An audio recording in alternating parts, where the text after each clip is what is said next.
It began in the year 2987, when Earth had achieved an era of interplanetary exploration once deemed impossible. Starship engines hummed with particles harnessed from quantum fluctuations, and distant planets had become stepping stones into the cosmic great unknown. Humanity marveled at the tapestry of stars, still brimming with curiosity and ambition. Yet long before the first missions set out beyond our solar system, whispers existed of strange signals captured by deep space observatories. They flickered through the blackness, faint pulses of energy that hinted at something beyond imagination. Initial attempts to decode these signals led nowhere. Earth's top cryptologists and quantum communication experts pored over the data, hoping for a message. Some insisted the pulses conveyed patterns too orderly to be natural. Others dismissed them as cosmic background anomalies or reflections of solar storms in distant systems. For almost a decade, these signals lay in the realm of conjecture and unsolved oddity. Then came the day they stopped. In that sudden silence, anxious speculation turned to alarm. Having grown accustomed to routine bursts, scientists wondered if there had ever been more to those signals than the data suggested. Their abrupt disappearance haunted those who had grown fixated on their existence. Not long after the signals vanished, expeditions to the outer reaches of the solar system discovered evidence of a vast extraterrestrial presence. It did not come in the form of a shimmering craft gliding through the void, but in curious anomalies that manifested among Jupiter's moons. Mining facilities on Ganymede, once busy extracting vital resources, began reporting sightings of nimble, darting shapes weaving in and out of sensor range. Automated drones vanished without a trace, and even advanced scanning equipment picked up faint thermal imprints too precise to be natural phenomena. Although rumors circulated that these might be clandestine experiments by Earth's defense agencies, officials denied any involvement in such advanced technology. Investigative teams ventured forth, determined to unravel what truly lurked around Jupiter. Their starships combed the orbitals, scanning for signs of stealth technology or exotic energy signatures. It was in that period of uneasy exploration that one battered drone managed to return, drifting quietly into a Ganymede docking bay. On its damaged hull, investigators discovered deep, razor-sharp slashes. DNA residues on the torn metal were unidentifiable. It confirmed that something beyond Earth's knowledge prowled the cosmic darkness. News of the discovery was handled with extreme caution. Government authorities convened secret councils, inviting scientific luminaries and military strategists. Together, they embarked on clandestine efforts to prepare for the unknown. Some argued that a direct approach, an open broadcast out to the anomalies, could lead to a peaceful exchange. Others, fearful of an adversary already staking claims in Earth's backyard, believed that silent vigilance would be the best defense. In time, these debates became moot. Earth would learn the truth of its mysterious visitors sooner than anticipated, and harmony would not be an option. It was not a grand, spine-tingling unveiling. No majestic flagship descended into view with lights blazing in the cosmic dark. Instead, the entire solar network was pulled offline in a single devastating moment. Over a dozen Earth orbit satellites crashed into each other, their navigational systems hijacked. On Mars, the oxygen processors that supported the fledgling colony fizzled and died, sending inhabitants into a blood-chilling scramble for emergency shelters. Titan's research station, previously Earth's pride as humanity's furthest outpost, fell silent. In the next hours, all attempts to re-establish contact failed. Panic rippled through every human settlement. A single transmission finally broke through the swirling chaos. The voice was alien, and it addressed all of humanity in a language that emanated smoothly as if the speaker were a native Earthling. It demanded surrender. It mocked humankind's scattered presence within the solar system, ridiculing our naive trust in technology we scarcely understood. Then came a threat to obliterate each colony if unconditional compliance was not declared. Earth's leaders, reeling from the sheer scope of the sabotage, turned their eyes to every corner of the planet. Surrender seemed unthinkable, yet ignoring the ultimatum risked unimaginable devastation. Lies and propaganda fizzled in the face of direct existential danger, forging a collective resolution to uncover who these assailants were. The answer arrived in trickles. Covert intelligence gleaned that the signals from years before correlated with an alien civilization dwelling far beyond the Oort cloud, an empire stretching across unsuspecting star systems. It had existed in the shadows, quietly surveying Earth's progress. The sabotage was simply the next step in their designs, to corral humanity by first sowing panic and subjugation. Researchers found logs indicating that Earth's resources, both biological and mineral, were prized for the Empire's grand design. Their presence in Jupiter's orbit was merely early staging for a force that had traveled across the void, confident in its plan to enslave a planet it deemed inferior. Upon learning these facts, world governments joined in a unified council that transcended old rivalries. Defense industries pooled their efforts, forging new alliances and sharing advanced research that had once been tightly guarded. Captured fragments of alien technology were studied in secret enclaves, reverse-engineered to glean any advantage. Military forces underwent sweeping upgrades, adopting newly developed quantum shields and advanced plasma weapons. Civilian industries shifted to war footing almost overnight. Factories manufactured starship components and medical stations at breakneck speed. It became a global mobilization reminiscent of ancient world wars, only this time the conflict threatened not just countries but the entirety of humankind. Yet not all believed war to be the correct path. Throughout the planet, voices rose in protest. Thousands took to the streets, urging diplomacy or partial compliance, insisting that Earth could not possibly prevail against an interstellar empire. They feared the unstoppable probability of planetary annihilation. But the halls of decision-making rang with a more defiant spirit. Having tasted self-determination for centuries, the notion of surrendering freedom, of bowing to an unseen empire, felt like a fate worse than extinction. There was no question. Earth would fight. Under the guidance of a newly formed council, attention shifted to Professor Aveline Shin, a leading expert in wormhole physics. She had spent years developing a device dubbed the Wormark Accelerator. The invention promised the ability to manipulate space-time on a scale that might destabilize entire fleets if used correctly. Originally intended for safer, faster travel, Aveline reluctantly agreed to harness her life's work for warfare. If Earth were to face these invaders, it needed every edge. The Wormark prototypes were hurriedly built, tested under hush-hush conditions deep within the lunar industrial complexes. Results were promising, although unrefined and perilous. A single miscalculation could tear open a rift, swallowing both friend and foe alike. Despite the global push for readiness, the mood on Earth was grim. Countless resource drones returned to orbit empty, revealing that alien forces had seized control of the outer colonies. The Titan station flickered back online only to emit an ominous broadcast, presumably forced by the captor. It showed living conditions reduced to a horrifying prison state for captured colonists. These images of oppression fueled a red-hot fury across the planet. The infiltration was more widespread and more ruthless than any had expected. Every Earth-based network reported the chilling accounts of the Titan survivors, stoking an outcry for immediate retaliation. Lieutenant Adrian Mallory was among the first wave tapped to launch Earth's counterassault. A seasoned veteran of the Mars conflicts, he had spent decades commanding small expeditionary forces to quell rogue colonial rebellions. Now he found himself at the helm of a newly completed warship, the Dawn's Resolve. Powered by hybrid quantum cores and wrapped in experimental stealth plating, the vessel was a symbol of Earth's unyielding determination. A crew of brilliant, intrepid souls joined him.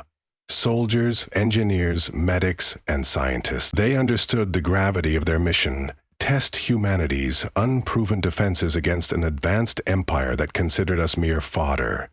At last the call came. The alien empire, unsatisfied by Earth's refusal to submit, advanced a portion of its fleet into Earth's solar system. Their warships glided in ominous formation, harnessing energies beyond standard propulsion, scanning for signs of human defiance. One by one, Earth's sensor stations detected their approach. In response, Admiral Sigrid Batran, the Council's newly elected Supreme Commander, ordered all available forces to regroup near the asteroid belt, where disguised outposts and hidden ambush points were strategically prepared. Humanity's fate would soon be determined in the vacuum, just beyond Mars. The opening gambit of the battle was orchestrated by Earth stealth corvettes deployed amid the drifting rock of the asteroid field. Cloaked by state-of-the-art scramble arrays, these corvettes baited small segments of the alien flotilla away from the main group. Quick, precise strikes hammered at the Empire's forward vessels. But soon the enemy reformed, unleashing wave after wave of luminescent projectiles. The corvette's stealth fields burned and fizzled under the onslaught, forcing them to retreat deeper into the asteroid labyrinth. Meanwhile, the Dawn's resolve hovered at the fringes, running quiet, silently gathering data through every scanning channel. Lieutenant Mallory and his crew fed the intel to command, pinpointing structural weak points in the aliens' capital ships. On Earth, billions watched in rapt horror as transmissions provided glimpses of battles raging across the black. Families huddled around holo displays, breath caught in throats as bright arcs of plasma traced across star-studded skies. Scarred but unbroken, the corvettes managed to circle around a few enemy craft, delivering crippling blasts that tore depressurized hulls open. Each small victory galvanized hope that the alien invaders were not invincible. But then, from the heart of the alien formation, a monstrous dreadnought emerged. Its hull glowed with arcane glyphs pulsing with an eerie violet hue, as though harnessing some hidden cosmic force. Its weapons hammered Earth's defenses with unstoppable fury, fracturing entire battalions in seconds. Stalwart cruisers, once considered the pride of planetary defense, crumpled under its might. A wave of despair seeped into humankind's collective consciousness as that unstoppable warship advanced toward Mars, prepared to smash any final barriers and decimate the red planet's fragile colony domes. In that moment, Admiral Batran executed a decisive maneuver.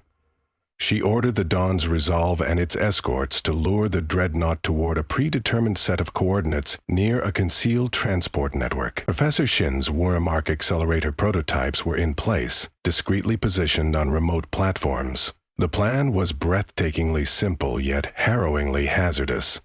Create a localized wormhole near the dreadnought's flank, catching it off guard.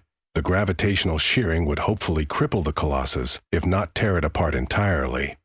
Lieutenant Mallory led his squad in a daring run across the dreadnought's line of fire. Their sensor jamming tactics forced the Juggernaut to lock onto their signal, directing its ravenous weaponry away from Earth's vulnerable assets. Just behind them, hidden among the swirling debris, sat the worm arc stations. Professor Chin and her team sweated through the final diagnostic steps, verifying the calculations one last time. There would be no second chance. The dreadnought needed to be precisely within the wormhole's radius when the device activated, or the plan would fail catastrophically. As the behemoth approached, shimmering streams of alien energies scorched the blackness, barely missing the Dawn's resolve. The view screens flared with each near impact. Rallying a final surge of courage, Mallory urged his pilot, Lieutenant Daphne Cole, to push the warship's engines to their limit. The dreadnought's dense sensors managed to land a partial lock, blasting the rear thrusters in an explosion of sparks and shredded armor. Automatic depressurization alerts wailed. However, the battered warship remained functional long enough to break out of the dreadnought's direct firing line and close the trap. Professor Chin's voice crackled through the comm channels. The wormhole generator was primed. The hum of exotic energies reached a fever pitch, swirling arcs of darkness distorting the stars. In a flash, a gaping rift formed, bending light into a wild kaleidoscope.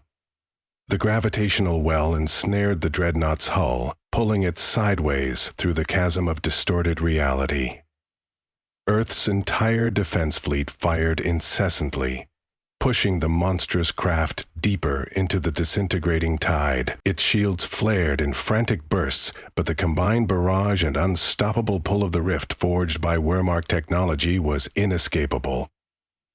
Groaning, the dreadnought's structure twisted.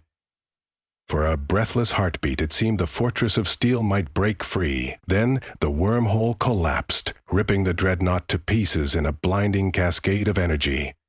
Shockwaves rippled out, rocking both friend and foe vessels. Several nearby alien ships scattered, their formations thrown into disarray. Cheers erupted across every human channel. Against all logic and expectation, Earth had toppled the alien empire's most formidable warship in a single orchestrated strike. Yet, the celebration was short-lived. The empire's fleet still loomed, and reinforcements were likely en route. In the days following the decisive confrontation, putrid debris was harvested near the shattered battleground. Scientists studied the remains of their foe, gleaning insight into the empire's technology.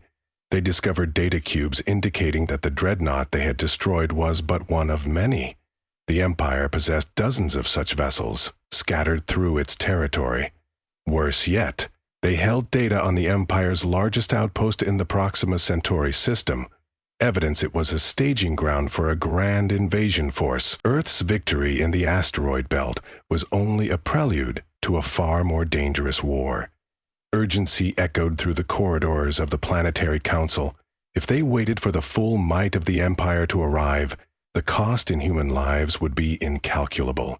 Professor Chin and her colleagues quickly adapted the Wehrmacht accelerator for extended use. The plan shifted from defense to offense.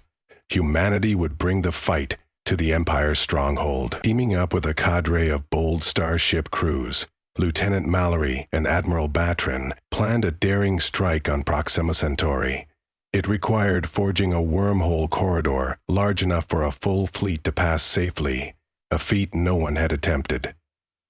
The possibility of losing entire squadrons in the cosmic abyss weighed heavily on every pilot's mind. Yet, morale soared at the knowledge that they were proactively defending Earth's future, rather than waiting for death to arrive at their doorstep. In the final hours before departure, Earth's factories thundered in a feverish race to supply the operation. The resulting fleet dwarfed the meager forces that had clashed in the asteroid belt. Dreadspear-class cruisers accompanied carriers retrofitted with borderless launch tubes for swarms of drone fighters. Repair and medical ships lined up behind them. Leaving Earth unguarded was not an option, so Admiral Batran left behind a second defense line. Albeit weaker than she would have liked, if the plan failed, Earth would have some measure of protection while the fleet was absent. One by one, the warships slipped through the wormhole corridor, their drives humming with equal parts excitement and trepidation. On the other side, they emerged near Proxima Centauri, to a sight that made even the bravest pilots catch their breath. A sprawling array of alien battleships and orbital fortresses encircled a planet that glowed faintly with unnatural lights. The Empire's presence was overwhelming. But there was no going back. Earth's expeditionary force had to strike hard and fast to overwhelm the enemy before reinforcements arrived from other sectors. The assault began with a carefully orchestrated wave of drone fighters. Hundreds swarmed the orbital stations, bombarding crucial power nodes. The purpose was to disrupt the Empire's communications, sow confusion, and reduce the coordination of their massive starship. While the first wave wreaked calculated havoc, Earth's cruisers hammered the fortress stations, searing their hulls with newly refined plasma beams. Even with extensive planning, the fight was brutal. Each volley from the Empire's cannons threatened to tear Earth's ships to ribbons. Chain reactions flared across the system, lighting the darkness in violent blasts. At one critical juncture, a cluster of alien ships cornered the Dawn's resolve near a large orbital platform. Damaged from earlier skirmishes, the vessel's stealth plating was compromised, making it more vulnerable. Mallory barked urgent instructions to the crew, holding them together through a barrage of incoming fire. They knew if they fell, a gaping hole would be left in Earth's assault. Gritting their teeth, the crew unleashed everything they had. Iolant's cannons flared, liquefying enemy armor. Kamikaze drone fighters detonated, vaporizing segments of the surrounding warships. Cole's deft piloting guided the battered warship past an any second now hull breach. Despite near-crippling damage, the Dawn's resolve prevailed another day. The overarching mission demanded a deeper push to the planet's surface. Recon transmissions indicated that alien leadership bunkers existed under the main fortress city. If captured or destroyed, the Empire's command chain in this region would be severed. Earth's Marines and Special Forces prepared for a planetary drop. Transport carriers, escorted by agile gunships, sliced through the atmosphere, hammered by anti-air defenses from the ground. Only half the landing craft made it to the surface. The rest burst into the sky in fiery trails. On the ground, the assault troops found themselves in the midst of an alien metropolis. Pulsing spires thrummed with an eerie bioluminescence. Streets were lined with advanced crystalline structures and what appeared to be enslaved laborers from other worlds. Tanks and walkers of unknown design patrolled, lobbing powerful beams at the newly arrived humans. Still, the Marines pressed forward in improvised squads, weaving through corridors of rubble and twisted metal. Overhead, sporadic blasts from orbit shaped the battlefield, sending dust storms of debris across the horizon. Fierce resistance met the Earth forces at every step. The alien garrison units fought with near fanatical determination. Intelligence teams discovered the existence of loyalty implants, devices that hooked directly into their nervous systems, compelling unwavering obedience. In the face of such inhuman devotion, Earth's forces leaned on resourcefulness and a unified will to stay alive. Parties of engineers rapidly deployed collapsible cover, creating barricades on the fly. Medics operated triage under constant sniper fire. Soldiers scrounged energy cells from broken alien weaponry, turning them against the Empire's own cannon fodder. Mile by mile, they inched toward the subterranean bunkers. It took days of slogging through the labyrinth of passageways beneath the city to finally locate the command center. Deep below the ground, the bunker exceeded any notion of conventional design. Half-living structures bound together in glowing pulses. Commander Sarah DuPont spearheaded the strike team. They hacked the main doors, carefully navigating around lethal security traps. When the Marines finally entered the control chamber, they found a cluster of spindly creatures encased in suits of living metal. Their elongated heads bristled with tendrils, each controlling various interfaces that shimmered with telepathic commands. These were the officers of the Imperial Nexus overseeing the sector. DuPont's team made no attempt to negotiate. The Empire had already shown its intentions. A concentrated barrage of molten plasma fire cut through the creatures before they could muster a response. Consoles exploded in sparks and acrid fumes. An eerie silence ensued, punctured only by the hiss of damaged machinery. Moments later, the overhead lights flickered, and the entire complex's systems trembled. Earth's forces braced for an auto-destruct meltdown, but it never came. Instead, the flickering gave way to a cascade of system freezes. Throughout the planet's orbital network, the Empire's chain of command was severed at its root. Confusion swept over the alien defenses, halting many of them mid-engagement. Seizing the advantage, Admiral Batran's fleet renewed their attack on the disorganized ships above. One by one, the Empire's formidable war vessels faltered. Their strategic synchronization shattered. The largest among them, a dreadnought nearly matching the one Earth had destroyed, retreated in an attempt to flee the system. Yet a fresh wave of Earth cruisers, newly arrived through the wormhole corridor, intercepted and cornered it. This time, no wormhole trap was required. Coordinated plasma volleys battered through the alien shields, fracturing its structure into molten wreckage. Flames guttered out into the vacuum. Day by day, battles were won, outposts conquered, strongholds dismantled. When the final remnants of the Empire's occupation forces surrendered, cheers resounded across Earth's channels. Though battered, bruised, and forever changed by the conflict, humanity stood victorious.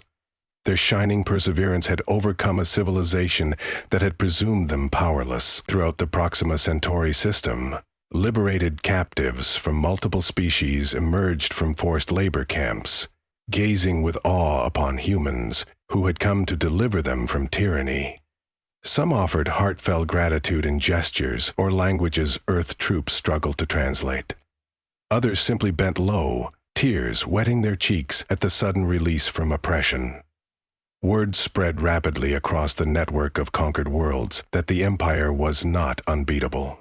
A message of hope and solidarity rippled through star systems once forced into silent servitude.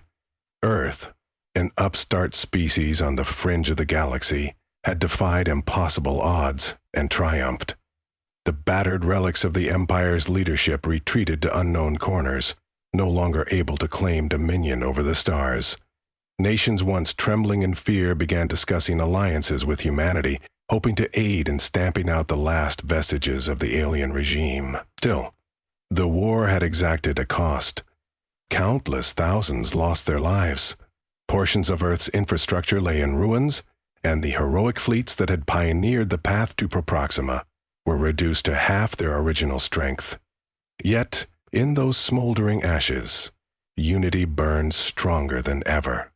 From the vantage point of Earth, the cosmos no longer represented a quiet frontier to be timidly explored. Now it glowed with the knowledge that there were powers both wondrous and terrible, powers that had underestimated the tenacity of the human heart. In the aftermath, Earth's leaders undertook sweeping initiatives to reshape the future. They fostered alliances with newly freed species, pledging mutual defense and cultural exchange. They refined the Wormark accelerators with safety protocols, realizing their capacity not merely as tools of war, but as bridges connecting civilizations once isolated by the gulf of light years. Humanity stood at the dawn of a new age of galactic cooperation, forging something more meaningful than a simple victory in an interstellar battle. As peace settled, the children of Earth grew up, hearing tales of the day their people refused to surrender. They learned how, confronted with an empire wielding unimaginable might, humanity had stood its ground. The stories captured the bravery of the explorers who ventured into darkness, the selflessness of those who sacrificed for the collective good. In distant corners of the galaxy, that spirit endured, an enduring flame of resilience, ensuring that whenever the next threat emerged from the star-flecked void, humankind would not shrink away. They would remember how it felt to face what seemed an invincible foe and force it to bend. They would remember that if all else failed, they had the strength to fight back. And so, with a steadfast gaze fixed on the horizon of infinite constellations, the people of Earth prepared for whatever challenges the future might hold.